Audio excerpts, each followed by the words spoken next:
Hello, everyone, and welcome. My name is John Harkins. I'm the Events Associate for the French American Chamber of Commerce New York chapter, and we are happy to welcome you to a special episode of our lunchtime series, where we will be learning about Genever. A quick word about our organization today. The French American Chamber of Commerce's mission is to provide the opportunities, experiences, and understanding that empower successful business relationships between and for members. The FACC New York chapter counts a mosaic of 1,000 members representing sectors from tech to food, finance, and other professional services. These members have complimentary access to digital events featuring top industry experts and leaders, as well as personalized member-to-member introductions, access to the FACC member directory, and of course, we'll be able to connect with other member attendees of this webinar.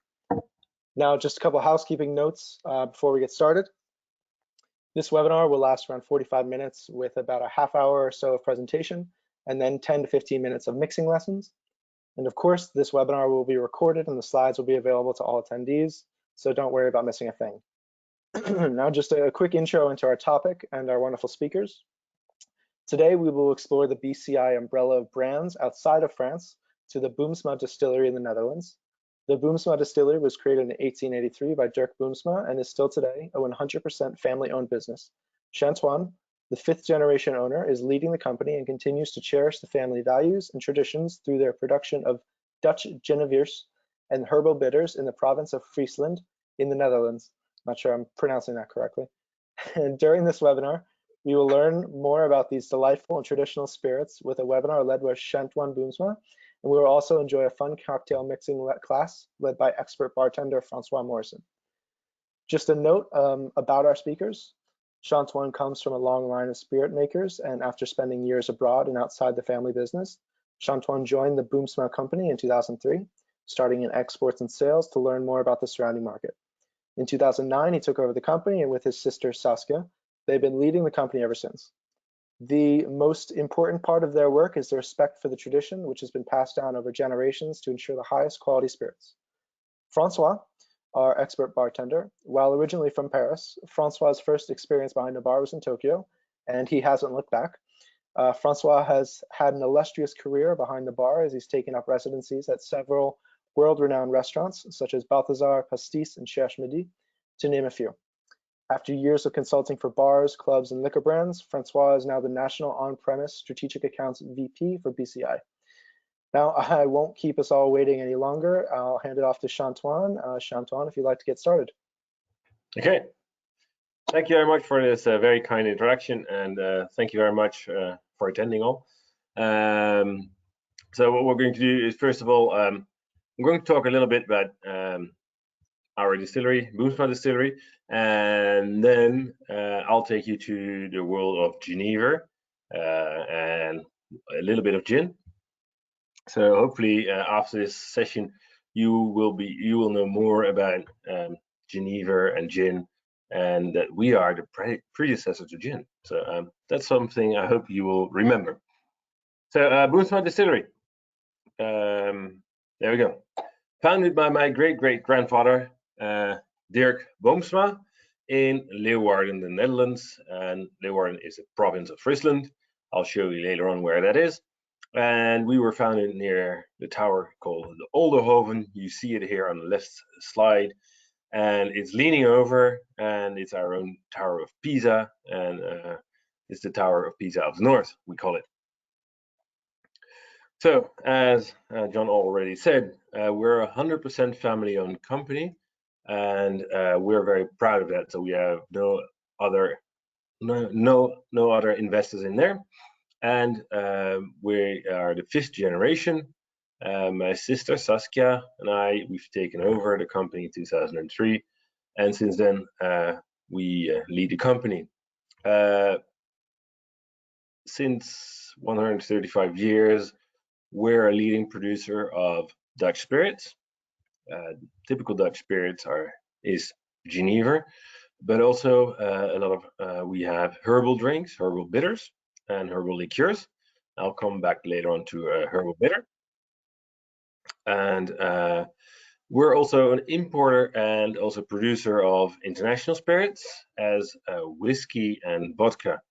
At the moment, we are importing the leading whiskey brand for the Netherlands and also for leading vodka brand for the Netherlands.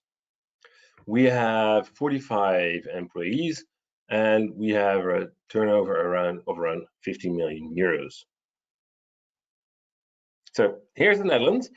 We're already very small, but we are situated in the northern part of the Netherlands called Friesland.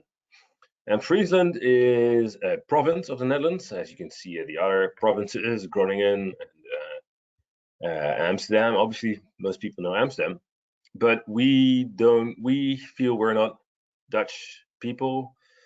We're Frisians. So we Frisians have our own language, and we also have our own flag. As you can see, we have our own flags, and that's not hearts, they're lily leaves. And so we officially recognize our language, Frisian, and you can also study it. So we're Frisians, remember that. So now we're going to do the history of Geneva. And with the history of Geneva, there's always a bit of rivalry between the Belgians and the Dutch.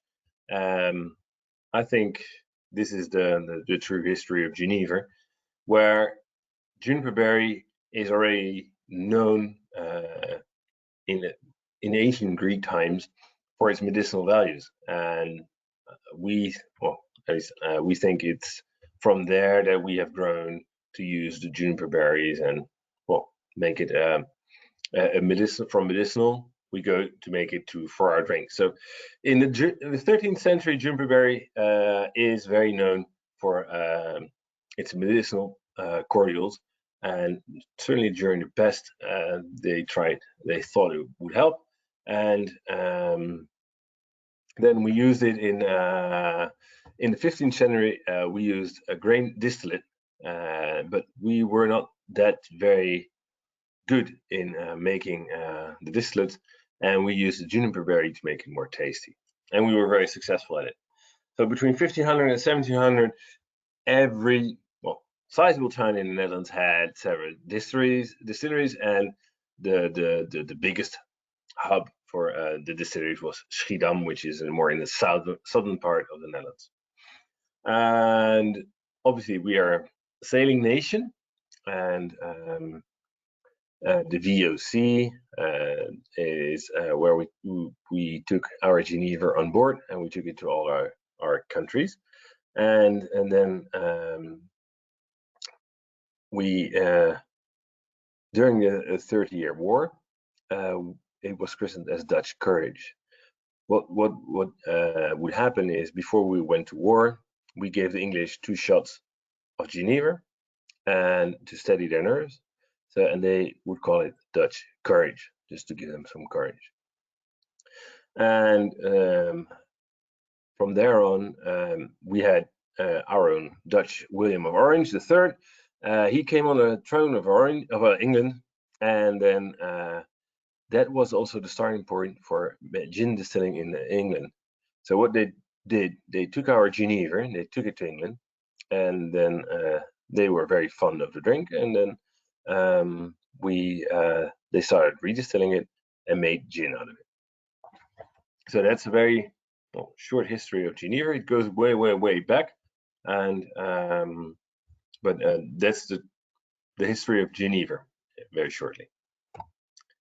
So Geneva is an IGP. IGP is a protected name for a production like champagne, like AOC in wines, and we have it's by the European Union, and we have the Jonge Genever, which is graan means corn, and Geneva is Geneva, and Jonge means young.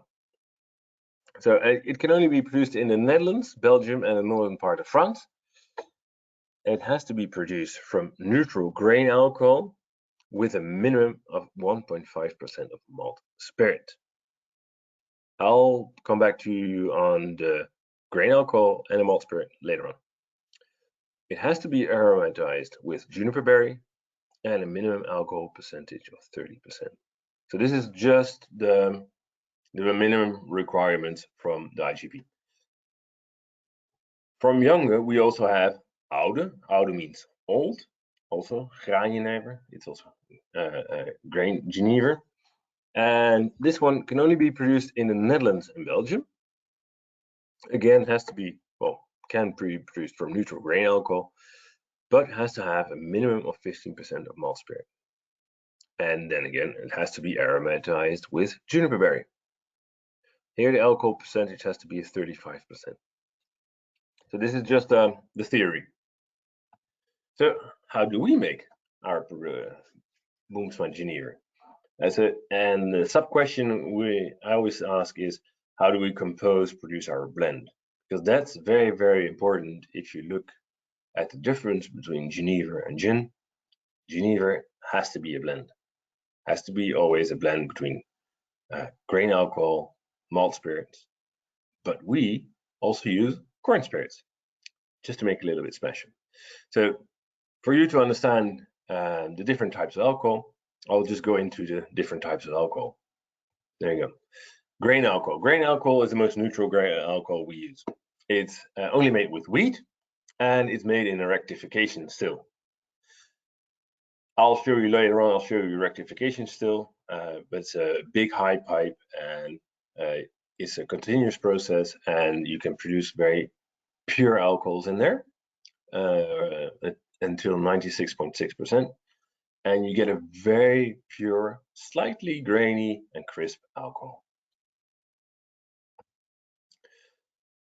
Malt spirit, that's something we produce ourselves. It's made in a pot still, and that's in the middle. You can see that's a pot still. It's made of wheat and barley. It's distilled twice, and then you end up with an alcohol percentage of 47%.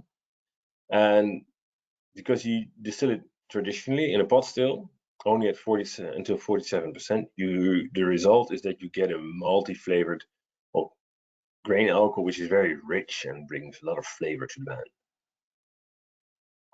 So this is the malt spirits you have to use according to the IGP, but we also add corn spirits. Nothing to do with the corn with a C, which you have.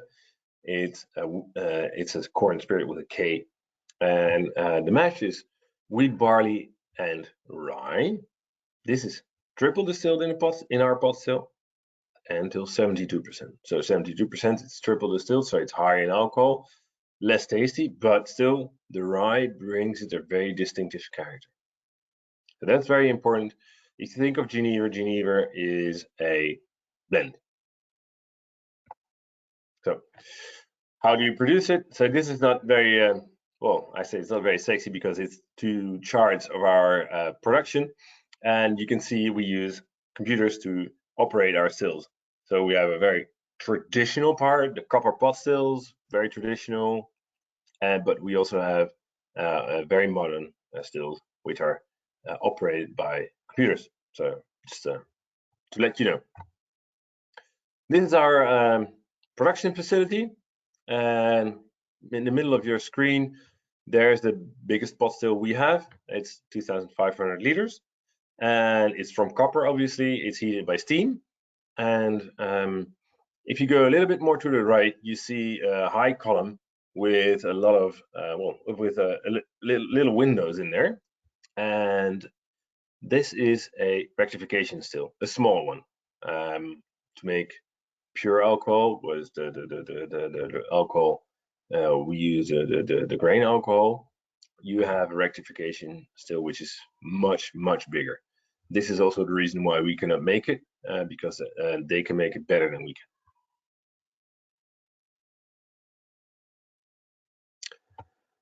So after distillation, as I said, it's a blend, and we blend all the different ingredients together, and then we let them adjust to each other, and we call it the marriage. And it's very important that we leave them at least for 2 weeks to get used to them as a marriage. There you can see a little bit of our production facility.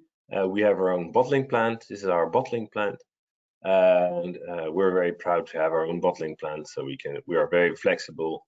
We can make any product we want from 0 to 1.5 liters, which is makes us very unique.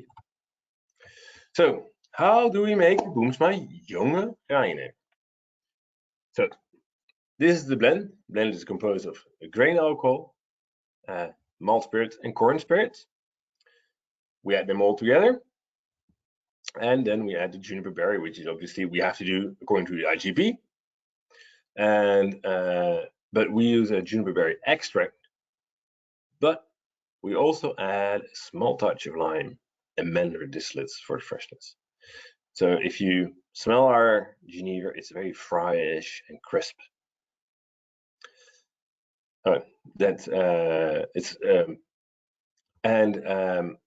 think if you compare it to gin, it's very elegant, and you can drink it actually neat. We drink it neat before dinner, 2 shots from the fridge, or in cocktails. Very easy for cocktailing, and also, well, Francois will hopefully show you a nice cocktail with the Jonge Genever. And so we were at the Jonge, which means Jonge means young. Now we're come to Boomsma Oude, which means old, but it doesn't say, according to the IGP, it doesn't say anything about aging. It says something about the recipe, and the recipe is the old recipe. So what happened after World War II? The rectification still came up, and industrial produced alcohols. It was cheaper to make that, so hence we're Dutch. So hey, that's easier. So we're going to use that. But what you get is you get Genever, which is less tasty. And if you use more of the old type produced alcohol, the Genever is more tasty. So what was decided, if you use more of the old type of alcohol, it's called old oude. But it doesn't have anything to do with aging. So my grandfather said, well, nobody will understand that. So old has to be old. So we're going to age it in small oak casks, and that's something we are still doing. And we age them in whiskey casks, ex-whiskey casks. So, and all the whiskey casks almost at this time are bourbon casks. So they're all aged in American oak. We age them at least for 1 year in small oak casks, and then you get a completely different product. First of all, you have more of the malt spirits and corn spirits in there, so you have more of the maltiness, but also the aging, it goes much more towards a whiskey. So it's a great product, neat for after dinner. So you get the hints of juniper, vanilla, and spices, but also in a cocktail, it's very, very nice. It's clean, it's crisp, it's very great. That's Boomsma Oude. Just hopefully, if the TTB works with us, this is going to be a new packaging. Hopefully, in 3-4 months' time, this will be the new packaging. So the Jonge Oude 1 year, and we'll have the Oude 5-year-old, hopefully. There are some cocktails, and I'm not going to talk about them because Francois is going to speak to you about cocktail. Now we're coming to the bitter side, and we've, as we said, we're traditionally from Geneva, but also from herbal bitters and herbal liqueurs. This is a cloister bitter. A cloister means monastery, so it's our monastery liqueur. And this is one named after a monastery which was close by our town, and we have revamped it, and with a lot of green herbs, and it's made predominantly green herbs, and 17 are in there. I'll give you some which will grow here in Friesland, but also in America, to be honest. You have nettle, you have deaf nettle, you have dandelion, daisy, mint, anise. That doesn't grow in Friesland. Then white nettle, blessed thistle, thousand leaf. It's a green liqueur. It has 40% of alcohol. Again, from the fridge, you can drink it neat, but also it makes a very, very great mixer also for any type of cocktail, or anywhere where you use chartreuse, you can use this. It's much better, and it's way good. Last product I'm sorry, this some cocktail recipes.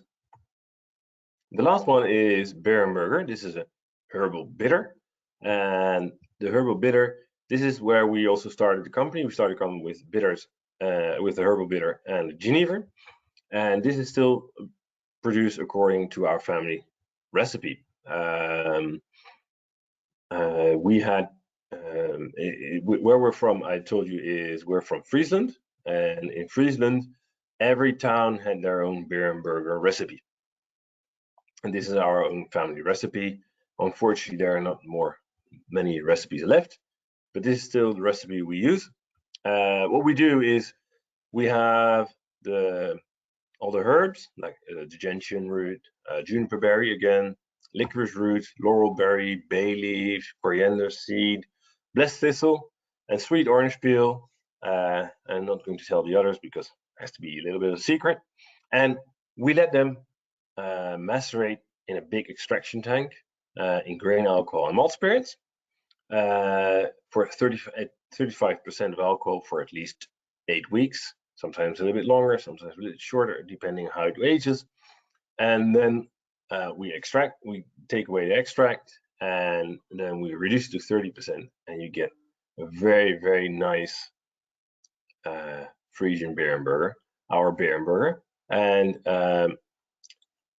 you really get in the nose, you really get the licorice and the juniper berry, and when you taste it, you get the licorice notes and a nice bitter touch. It's very light because it's only 30%, so 60 proof, and also a great before dinner, but also as digestive, fantastic. Certainly recommend it. So this was my story, and here you see a little bit of Frisian, and we say in Friesland, we say instead of cheers, we say tjoch, which means also to your health. And so I would say tjoch to you, and thank you very much for listening. Thank you so much, Chantoine. We're just going to, I thank you so much for the presentation and the education.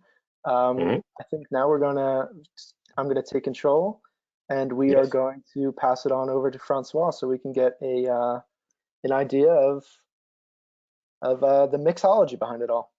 So let's see if we can get Francois here. Perfect. Francois, how are you? Hi, you guys, everybody. Can you guys hear me? Bonjour, Chantoine. Always a pleasure to see you. Josh. Today I'm going to make 2 cocktails. I'm going to try to make it simple because the idea is to be able to make it at home.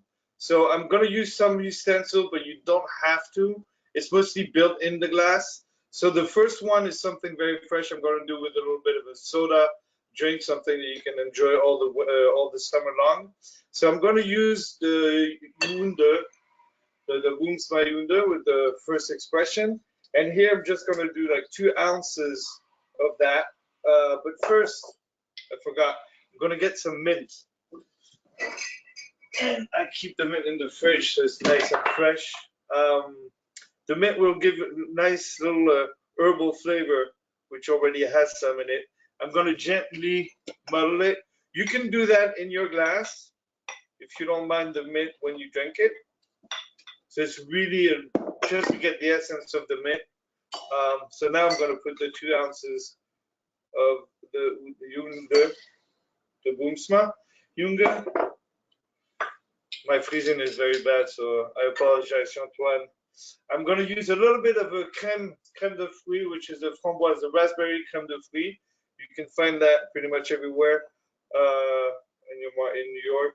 And that's going to be a 3/4 ounce of the Gabriel Boudier crème de fruits. 2 options. You can, since it's built in the glass, it's not a problem. But I want it very, very fresh. So you can do that if you have a shaker at home, or if you have a jar, just close the lid and shake it real fast. It's not a big shake. The idea is really to bind the crème de fruits, the gin, and the mint together. Then I'm going to pour that in the glass. So you see, it's a very light pink color. The framboise is just to help the flavors, not to cover the flavors of the gin, the Genever. And I'm going to fill it up with ice. And one more, and two more, and top it up with soda.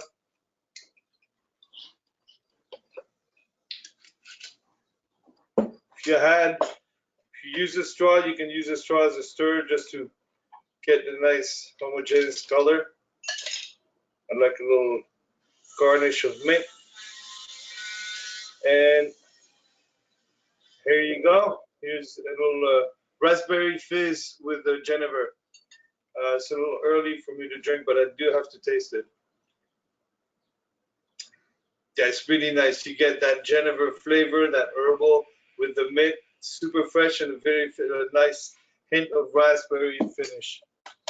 The second cocktail, it's a riff on the Brooklyn cocktail, so I'm gonna call that the BK Amsterdam. BK for Brooklyn, obviously. You can use, in that case, you can use both the Junge or the Oude. So just to change it a little bit, I'm going to use the Oude, but the recipe goes well for both, each case scenario. So I'm going to do 2 ounce, or actually 1.5 ounce of the Boomsma, Junge or Oude. And then I'm going to do a little dry vermouth. So that's going to be 3/4 of dry vermouth. That'll remind you of a martini style. And to give a nice herbal and a little more depth to it, I'm going to use 3/4 of the Birenburger, which is really between, it's a very light Amaro, so you're going to have a nice herbal finish. A little sweet. I mean, you have a little bit of sweetness to it, but I wouldn't say it's sweet. Then again, here I'm gonna give it a little bit of a stir. If I find my spoon, I don't. My office a bit of a mess. That simply done.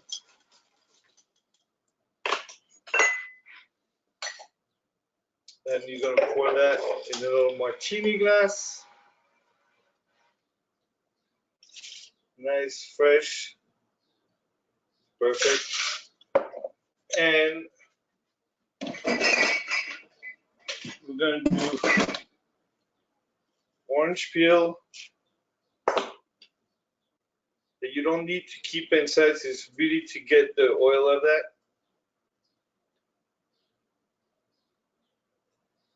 And on top, 2 or 3 dishes of bitters. There we go. And here you got the BK Amsterdam. That looks delicious. Et voilà. We do just have one question for you, Francois. Please. When using these spirits, the Boomsma, the young and old, could you tell us from a bartender's perspective what would be the biggest mistake people make using these types of drinks? Well, to be honest, there's not a lot of mistakes. It's only a question of taste. What you're looking for when you're using Genever versus gin, Genever has got a lot more round flavors. It's a little less sharp than a gin. So you don't want to add anything that's going to be too sweet. You want to use something that's going to have, you got a nice roundness with the Genever, so you don't need to add more sweetness. Sweetness would go well because of the bitterness of the gin, but you don't need that much with the Boomsma. So when you're using Genever and specifically Boomsma, you want something that refreshes, something light, something that doesn't really have to add a lot of flavor, because the Genever brings a lot of flavor by itself. It's great to drink. One of my favorite ways to use the Boomsma, the Genever, Junge, or Oude, is really just like a classic martini, really a hint of dry or sweet vermouth, either or, but I would say like two ounces of Genever and like half an ounce of the vermouth, and then just a hint of bitters. So you can use my favorite bitters for the Genever is either the orange bitters, and I like to use Reagan's, or a Peychaud, one of my favorite bitters of all time, Peychaud bitters. But if you can't find any of them, D'Angostura is nice, but D'Angostura is very potent, and it's gonna have a lot of aromatics, so you really want to use a little bit of it. Birnberger is awesome because you can use it as any Amaro. You can do a lot of you can do Negronis with it. You can do, so it's really versatile, but it's got a lot of flavor for itself, so you don't really have to add much to it. Okay, good to know. Well, I would just like to remind everyone that the liquor that you saw Francois mix with is available on wine.com, but we will send you out much more detail in the communication following.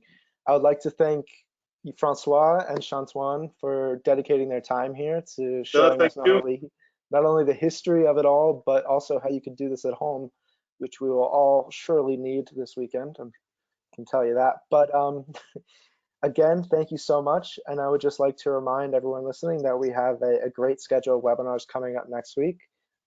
Everything ranging from politics to food to aviation. So please join us for that as well. Chantoine, Francois, thank you once more. I know we will be in contact again soon, but have a great rest of your day, and thank you once more to all the attendees. Thank you for everyone. Thank you for hosting us, and everybody stay safe. Thank you. Take care, everyone.